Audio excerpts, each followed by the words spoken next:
The conservative center-right party wins the election in Germany with the far right achieving an impressive result. What will all of this mean for the country and the region? Hello, I'm Mike Walter sitting in for Anna Naidu, and this is The Heat.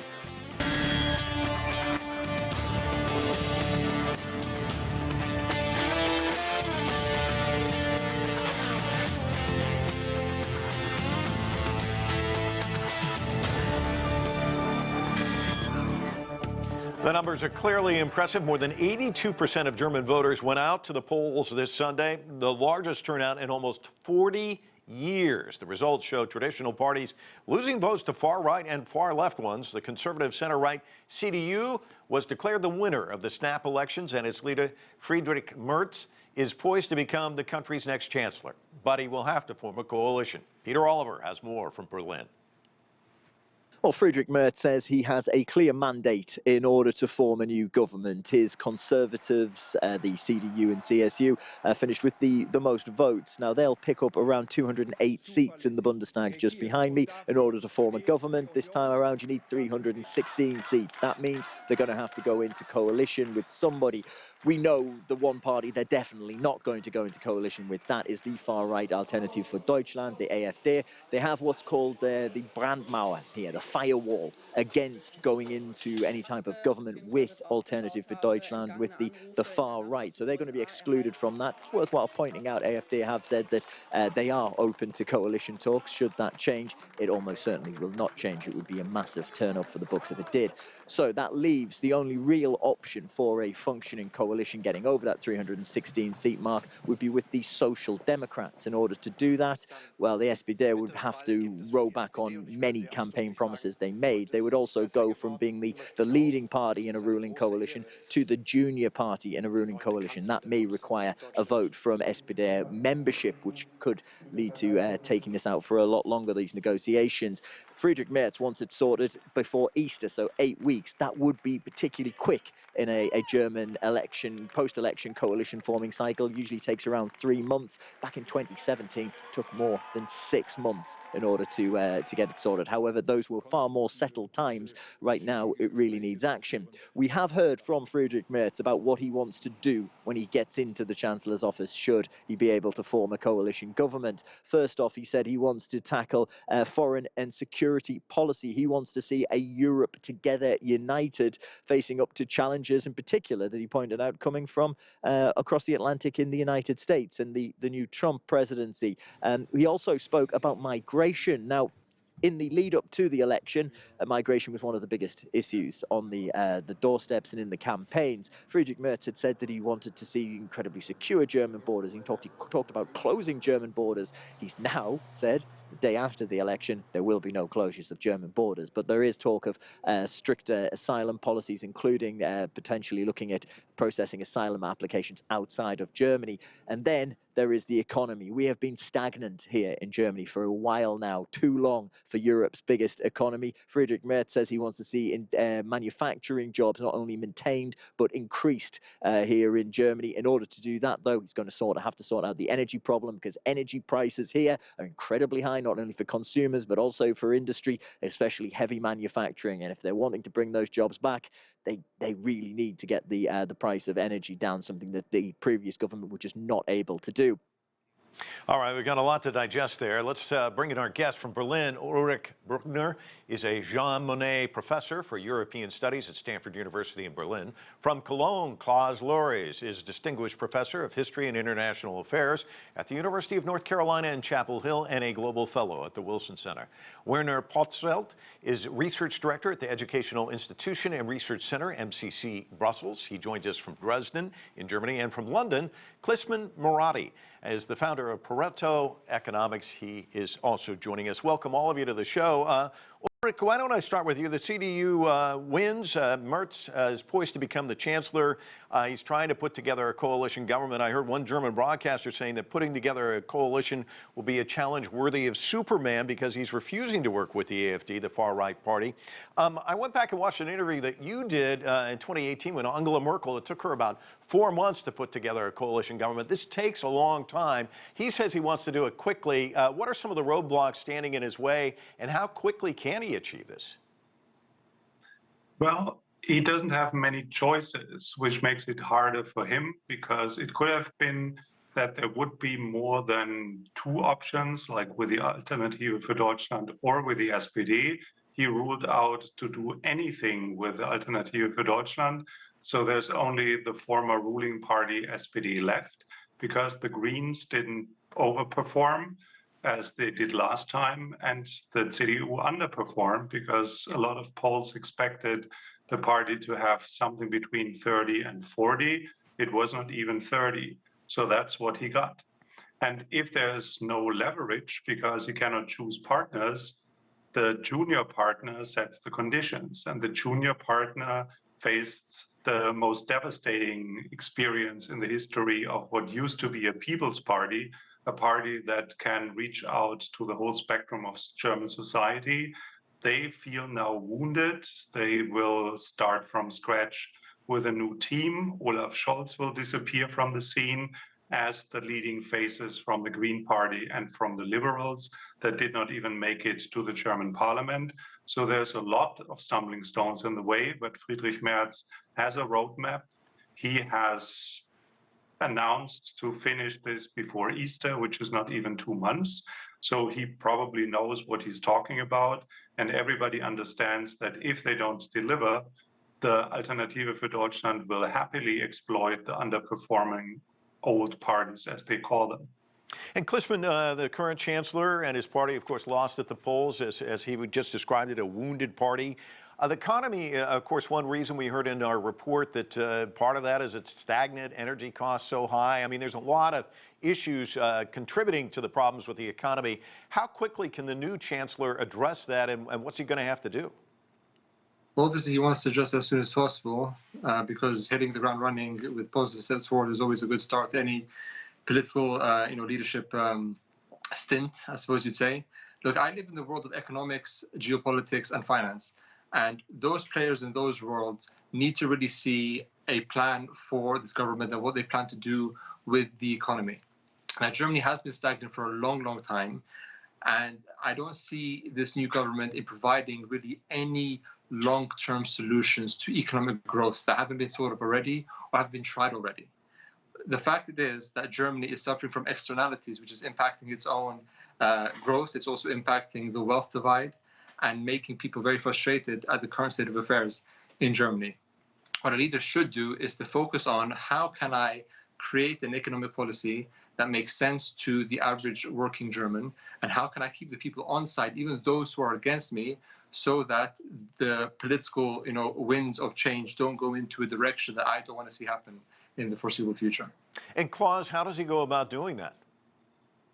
Well, he is facing a crisis. The whole country is facing a deep crisis, but it has been tried before. Remember early in the 21st century when Germany also was the sick man of Europe, and then came Gerhard Schröder, Chancellor Schröder, and implemented the Agenda 2010, which took Germany into a very successful 10 years as really the economic powerhouse of Europe. So it can be done, and I think Merz knows the task that he has got to solve, and he will probably embark on very fast and very deep reforms, first of all to the economic system, but also to the migration problem as he sees it, because this has led to a lot of unhappiness in the population. And he will also put a brake on the social welfare state. I think there will be cuts, and some very unfortunate and some very deep cuts, and some people will be very unhappy with that. But he hopes, of course, that that will turn around the economy, and once the economy has turned around, then he will be re-elected again, and also Germany will be able to play a more dominant role in foreign policy again, both in Europe and perhaps in the wider world. And Klaus, let's say that he's able to work out a deal, but you've got a center-right and a center-left. They're probably not going to agree on a lot. I think the German voters, and I think you probably agree with this, a lot of them are just really frustrated with internal bickering with the last coalition. How do you avoid that as well? Yes, absolutely. And I think there is deep unhappiness around, and that explains why the AfD and the Linke, the one on the very left, why they gained so many votes. We have to realize that almost over 30% of the German voters voted for either a right-wing, extreme right-wing party or a very much a left-wing party. This is very disconcerting. And that unhappiness of the people who voted for these parties has to be addressed. Otherwise, they will gain additional votes. And I think Merz's reform program will target the voters and try to pull them away from the extreme right and left back to the middle. Of course, he hopes back to his own party, but also the SPD and the FDP, the liberals who didn't make it into parliament. These are the democratic parties, plus, of course, the Green Party. So that middle of the political spectrum needs to be strengthened. And Merz has it got in his hands, together with his coalition partner, to actually embark on serious and constructive reforms. And I think every one of the responsible politicians in Germany knows about that. And the traffic light coalition, which we had until now, really was a three-party coalition. And three parties are much more difficult to handle than two parties. So in a way, Merz is in a very fortunate position that he only has one partner, one coalition partner. And in all likelihood, that will be the SPD. The SPD will try, as was said before, to get a very high price for being a junior partner in a coalition. But in the end, I think they will come around in the national interest. And Werner, you've written about the far-right party, the AfD, captured 21% of the vote. What's prompted their rise as a populist movement, would you say, in Germany? The main reason for the rise of the AfD has been the migration politics by Angela Merkel, combined with, as it seems and becomes clear in hindsight, combined with the awkward and inconclusive and not very rational reactions to the rise of the AfD. The AfD has been seen and still is seen by a large part of the German population as that party which earlier than all other parties understood the risks going along with Germany's migration politics. And during the last years, the AfD has addressed even many more issues like migration, like the energy policies, which are a problem for the German economy, as has been said before. And of course, security politics, the whole issue of the war of Russia against Ukraine, the necessity to find an arrangement with the new American government. In all these things, the AfD has been successful in giving voice to what so many Germans think, in particular East Germans think. And since the established political parties in Germany have always declared they will never work together or cooperate with the AfD, for many Germans there is a simple alternative. Do we want present policies going on with all its collateral damages, or should we vote for the AfD? So this is really a key issue of German domestic politics, and we will have to wait and see whether this new government of the Christian Democrats and the Social Democrats will really perform so nicely that many Germans are inclined to come back to the established parties like the Social Democrats and the Christian Union. The incoming chancellor wants Germany to re-engage internationally, and he said he wants to strengthen Europe. Voters obviously very unhappy with domestic issues. He wants this objective to kind of strengthen the profile of Germany. How does he balance both, do you think? Well, the key for a leadership position of Germany in the European Union is that Germany has a strong government, a government which knows which positions to take in Brussels. During the last years, we have had the famous German vote in Brussels, meaning that Germany practices abstentions in the boards of the European Union. Only if a German government knows what its vision of Europe is, a vision which might move beyond the simple formula, we need more Europe, more unification, more integration, a German government which has a clear vision of Europe and of the necessary reform steps has not been in place for many years. So we will have to wait and see whether the whole engagement in strengthening military power, making available monetary resources of Germany for solving problems in the European policies, we will have to wait and see whether the government will be successful for that. and some skeptical analysis are presumably closer to the coming reality than investing too much in political hope. And Ulrich, getting back to what Klaus talked about, the far left also making some gains here, about 9% of the vote. What are we to read into this? That traditional parties are kind of on the ropes, or they're having problems? Is Germany just being more polarized? Or are these protest votes in a sense? Ulrich?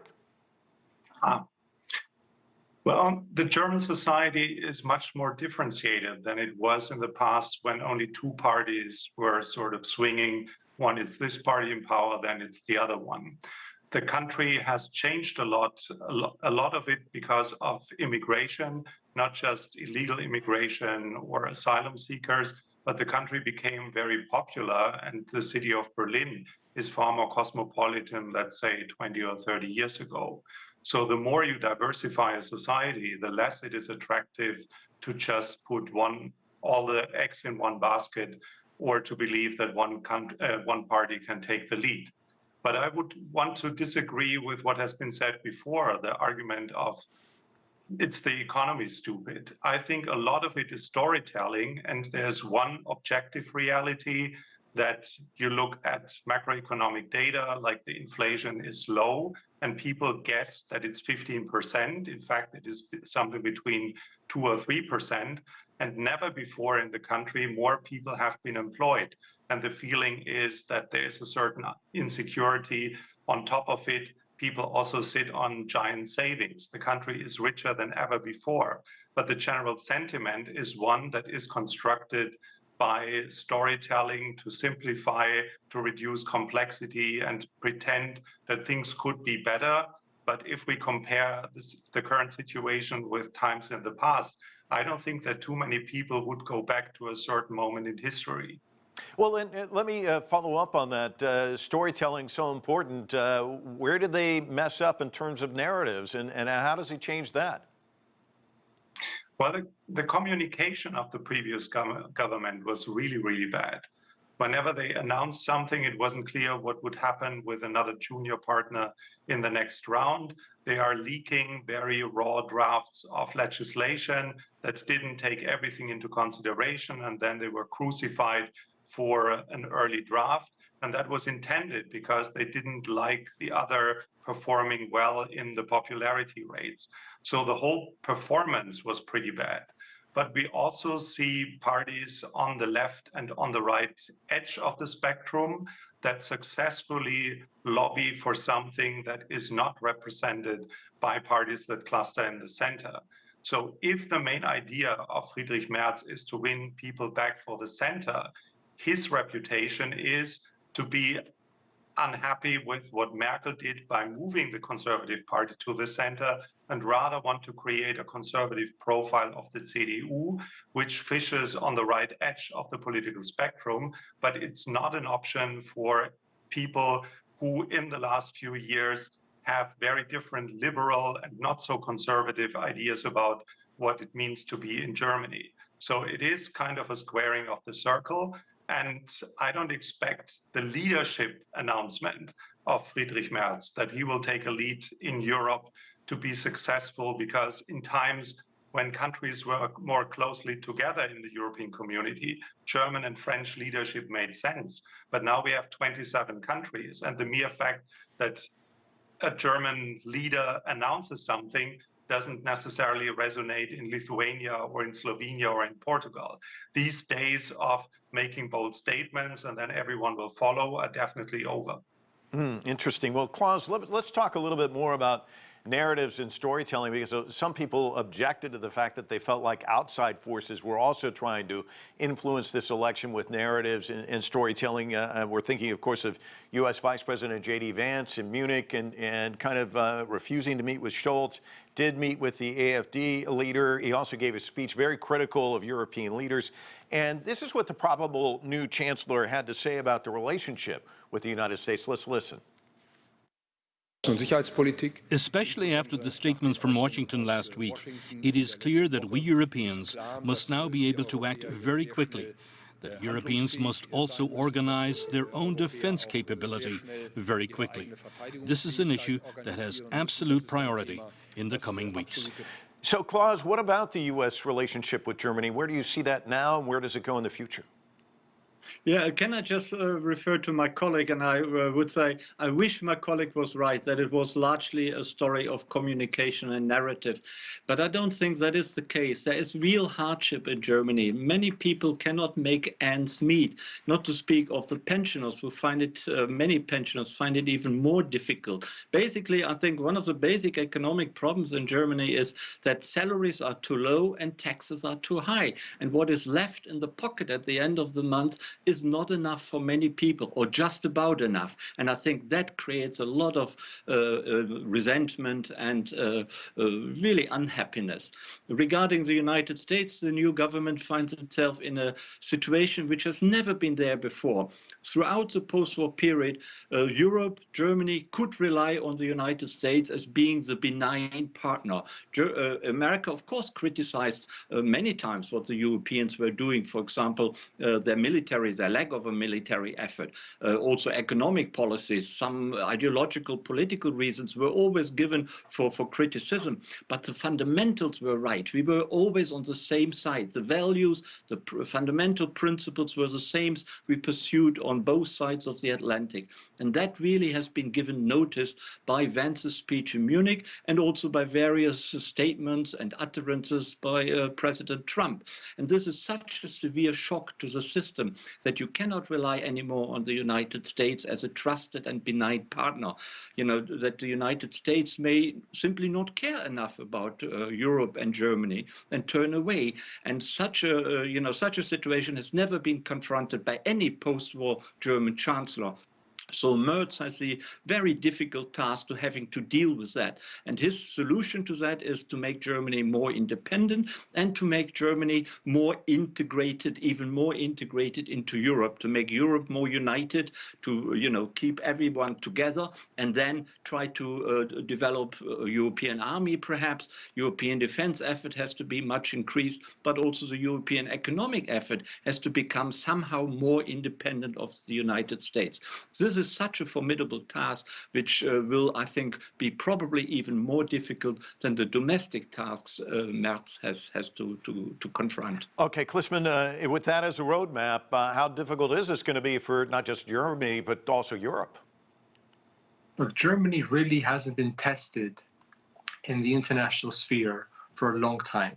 They were able to develop their industry with low interest rates, right, being the manufacturing center of the world, and they've done this successfully over the last, let's say, 40 years or so. Now with these externalities that they face, high energy costs, high inflation, high interest rates, and also competition in manufacturing coming from China and flooding the market with goods that the Germans can't compete with, is really testing its leadership and testing what model of development they want to take and they want to develop for the country for the foreseeable future. After that, migration issues and demographic issues that the German people see, and also microeconomic issues in the country, is really putting a lot of layers of complexity and challenges in front of the new chancellor that he now has to deal with and find solutions for. So these are multi-complex issues, and to also say that Germany now needs to also take the lead in Europe is giving, I think, too much in the plate of this chancellor, and he can't do both of them well, because Europe as a coalition doesn't really have any unified direction, right? Because again, there's 27 odd countries involved, and you can't make everyone agree with one policy direction in any given circumstance. So saying you want to lead such a fractious group whilst also dealing with these externalities that have really impacted the economy and also perhaps the sentiment in Germany is really going to be a tough challenge to do simultaneously. So I think he has to pick what he wants to achieve, what's actionable and what he can achieve, and create a roadmap for perhaps future chancellors to follow if it's a good plan. And Werner, on his platform X, Elon Musk congratulated the AfD for its second-place finish. He says there'll be a majority by the next election. Some analysts think they've probably reached a ceiling. Where do you see them going in the near future? Well, in East Germany, the AfD seems to have reached the ceiling with the 35, 36% the AfD has reached in different East German states. For West Germany, figures obtainable for the AfD are much lower, certainly not close to 20%, rather 15, 16, 17%. But the future development really depends on whether the future German government is able to solve both our domestic problems, economic problems, and find an adequate place for Germany in European policy making. Because the general feeling in Germany is that the, well, very old, very good years of Germany are over. The golden age of post-war German or post-reunification German policy making is over. We have to face very significant challenges with an aging population, declining economic competitiveness, and so on. So either the new government is successful in creating, well, the hope that things might become better and in a significantly short time better, or the AfD will benefit from a general feeling that the political class has no recipes for future successful German policies. And then it might be even so that in East Germany, the AfD might move beyond 35%. And actually, this is the hope, I would say, the illusion by AfD leaders that one day, during the coming 5-6 years, they might win an absolute majority of seats in an East German parliament. This would spread over to West Germany. I guess this is illusionary, but this is the dialectics of German politics. Either the established political class succeeds in solving those problems, which have been created during the long reign of Angela Merkel, or the AfD will benefit from the shortcomings of the established politicians. Okay, we're just about out of time. Ulrich, I'm going to get the last question to you. We've got about 45 seconds. Ukraine as an issue in this campaign, where did it come down, and what happens with that moving forward? Well, this is something that has been completely under-discussed before the elections. We focused navel glazing on internal questions, while with the Munich Security Conference, we learned that NATO is practically coming to an end if Europeans are not worth being defended. And that comes with a super high price tag, and we have to overcome the debt brake, which is a constitutional constraint to spend more money on all the major issues that we just touched upon. All right, thank you so much. I want to thank all of our guests. A great discussion, really appreciate it. That's going to do it for this edition of The Heat. I'm Mike Walter in Washington, D.C. Thanks so much for being with us.